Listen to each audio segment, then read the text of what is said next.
মাহফিলের জন্য যারা টাকা উঠায় তারা কিন্তু মন্দুক ঠেকায় না, বাঁশ ঠেকায় না, টেম্পু স্ট্যান্ড এই 10,000 টাকা দিতে হবে এটা বলে না। তারা লিফলেট নিয়ে যায়, অমুক জায়গাতে আমাদের মাহফিল আছে, আল্লাহর রাস্তে কিছু দান করেন। এটার সাথে চাঁদাবাজি তুলনা করা মহা পাপী এরা। নাম- 50 থেকে 60টা লোক আসে না আপনার এই মাহফিলের চাঁদা কালেকশনের জন্য। এখন যারা মাহফিল আপনার আয়োজন করে তারা তো নিজস্ব ইয়ের থেকে কত টাকা দিবে, তারা তারা আপনার লিফলেটের মাধ্যমে তারা কিছু টাকা কালেকশন করে। এটা কিন্তু সাদা না, এটা আমার কাছে আসলো, আমিও তাদেরকে 10, 20 টাকা 50 টাকা দিই, অন্য বাইরেও দেয়। তাহলে আপনি আমি কেন ছোট্ট বলবেন এটা? পরিসরে আপনাকে একটা জরিপ দিই, যদিও আমার সময় অনেক স্বল্প, যার কারণে বিস্তারিত বলা যাবে না, তবে একটু আমি বলি। স্ট্যান্ড, আমাদের সালাউদ্দিন ভাই বলেছে টেম্পু স্ট্যান্ড, বড়লেখায় টেম্পু স্ট্যান্ড চাঁদাবাজিতে জামাত নেতা রুহুল আমিন গ্রেপ্তার।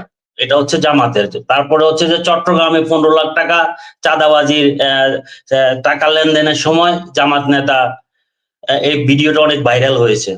তারপরে হচ্ছে যে আপনার যে ফেনীতে আপনার জামাতের রুকুন চাঁদাবাজি, এই যে গতকালকে সম্ভবত তাকে বহিষ্কার করা হয়েছে। তারপর আপনি দেখেন তারপরে রংপুর, বগুড়া পরিবহন খাতে জামাত বিএনপি একসাথে ওরা দখল বাণিজ্য করে চাঁদাবাজি করে আসছে। তা আমি সালাউদ্দিন ভাইয়ের কাছে বিনয়ের সহিত প্রশ্নটা করতে চাই, সেটা হচ্ছে যে আপনাদের জামাতের আমির বলেছে যে জামাতে কোনো চাঁদাবাজ এবং দখলদারিত্ব নাই। আমি আপনাকে শুধু তিনটা আপনার ইউটিউব থেকে আপনি চাইলে সার্চ করে বের করে নিতে পারবেন, তিনটা পরিসংখ্যান আপনাকে আমি দিয়েছি কোথায় কোথায় নাম সহ।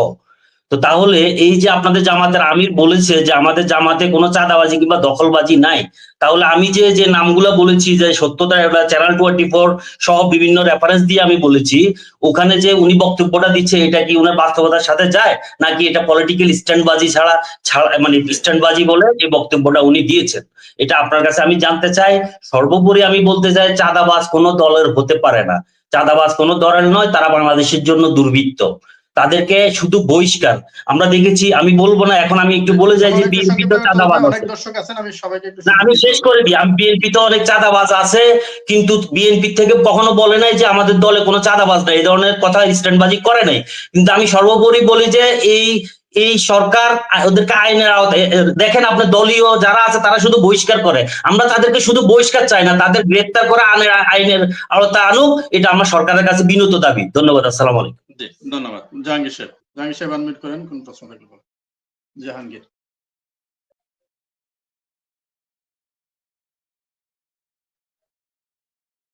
মিউট হয়ে গেছেন, আনমিউট করেন। আসসালামু আলাইকুম মনির ভাই, আপনাকে ধন্যবাদ এবং আপনার প্যানেলের সকল অতিথিদেরকেও ধন্যবাদ এবং সালাম। আসসালামু আলাইকুম রহমতুল্লাহ। আমি বিপি হারুন সাহেব এবং ডক্টর মনিরুজ্জামান ভাইয়ের কাছে আমার প্রশ্ন, যখন এরশাদ 90 সালে বিদায় নিয়েছিল, 91-তে যে নির্বাচন হয়েছিল, ওই নির্বাচনে জমাতে 18টা সিট পাইছিল আর বিএনপি পাইছিল মনে হয় 139 আসন, সম্ভবত আমার একটা ধারণা। তো এখন কি বিএনপি কি জামাতের কাছে গেছে সরকার গঠন করার জন্য, না জামাত আসছে বিএনপির কাছে সরকার গঠন করার জন্য? এটা হলো প্রশ্ন, যে যদি বিএনপি যাইয়া থাকে তাহলে কেন গেল? আর দ্বিতীয় কথা হলো ডক্টর মিজানুর রহমান আজাহারির বিষয়টা, যেখানে ভাই গুড় আছে, যেখানে গুড়ের একটু পড়ে, ছিটা পড়ে, ওইখানে পিঁপড়া অটোমেটিক আসবেই।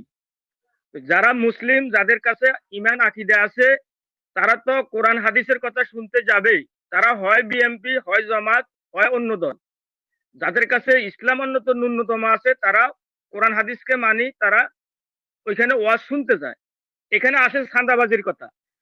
আমি বাজারে একটা দোকান করি, আমার একটা দোকান আছে, এমন কোনো দিন বাদ নাই, এমন কোনো বাজার বাদ নাই যে 50 থেকে 60টা লোক আসে না আপনার এই মাহফিলের চাঁদা কালেকশনের জন্য। এখন যারা মাহফিল আপনার আয়োজন করে তারা তো নিজস্ব ইয়ের থেকে কত টাকা দিবে, তারা তারা আপনার লিফলেটের মাধ্যমে তারা কিছু টাকা কালেকশন করে। এটা কিন্তু সাদা না, এটা আমার কাছে আসলো, আমিও তাদেরকে 10, 20 টাকা 50 টাকা দিই, অন্য বাইরেও দেয়।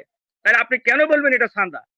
এটা তো দেয়। আর একটা কথা হলো কি, যে আমরা সবাই আমরা মুসলিম, আমরা মুসলমান, আমরা নামাজ পড়ি। নামাজের মধ্যে ইমাম সাহেব যখন বলে ইহদিনাস সিরাতাল মুস্তাকিম, তাহলে আপনি যখন ইহদিনাস সিরাতাল মুস্তাকিমের কথাটা শুনেন, এটা আরবি ভাষা, এটার মধ্যে কি আসলো গেল, এটাতে তাতে কিছু আসা যায় না। কিন্তু যখন এটার ব্যাখ্যা আসবো, তখন আসবো টেম্পুর কথা, তখন আসবো ওই মাটির কথা, তখন আপনারা নিবেন আপনাদের গায়ের দিকে। মিজানুর রহমান আজহারি এটা বলছে, মিজানুর রহমান আজহারি ওইটা বলছে। এটা কেন বলেন ভাই? এটা তো বলার কথা না। আমার কথা হলো, আমরা ইদানিং এই 5 তারিখের পরে দেখছি যে স্বৈরাচার হাসিনার ফেতাত্তা লোকগুলো যেভাবে ওয়াজ মাহফিলে বাধা দিছে, বর্তমান এই 5 তারিখের পরে বিভিন্ন জায়গাতে এইভাবে বাধা আমরা দেখছি। জাহাঙ্গীর সাহেব একটু সংক্ষিপ্ত করতে হবে ভাই, আমি এত লম্বা সময় আসলে দিতে পারবো না। হ্যাঁ, এই বিএনপির লোকজনে। তাহলে আপনারা, আর একটা কথা হলো, মহিলা নেতৃত্ব হারাম, মহিলা নেতৃত্ব হারাম, এটা আমরা বলি। এটা যারা ইসলাম মানে তারা বলবেই কারণ মহিলা নেতৃত্ব হারাম। তাহলে আপনারা মানেন অথবা নাই মানেন, কিন্তু আমরা যারা মুসলিম আমরা মনে করি মহিলা নেতৃত্ব হারাম। তাহলে আমরা মানেন অথবা নাই মানেন। ধন্যবাদ। আসসালামু আলাইকুম ওয়া রাহমাতুল্লাহ। জি, ধন্যবাদ আপনাকে। ইয়াসিন, এমডি ইয়াসিন বলেন। রহমতুল্লাহ। আনমিউট করুন ভাই। মনির ভাই, জি মনির ভাই, আসসালামু আলাইকুম ওয়া রাহমাতুল্লাহ। আমাকে সুযোগ দিয়েছেন এজন্য অসংখ্য ধন্যবাদ। আসলে মনির ভাই, মাহফিলের জন্য যারা টাকা উঠায় তারা কিন্তু মন্দুক ঠেকায় না, বাঁশ ঠেকায় না, এই 10,000 টাকা দিতে হবে এটা বলে না। তারা লিফলেট নিয়ে যায়, অমুক জায়গাতে আমাদের মাহফিল আছে, আল্লাহর রাস্তে কিছু দান করেন। এটার সাথে চাঁদাবাজি তুলনা করা মহা পাপী এরা, নাম্বার 1। নাম্বার 2, আমার নোয়াখালী শহর, মনির ভাই আপনার প্রতিনিধি থাকলে পাঠান, আমি তথ্য প্রমাণ সহ দেব।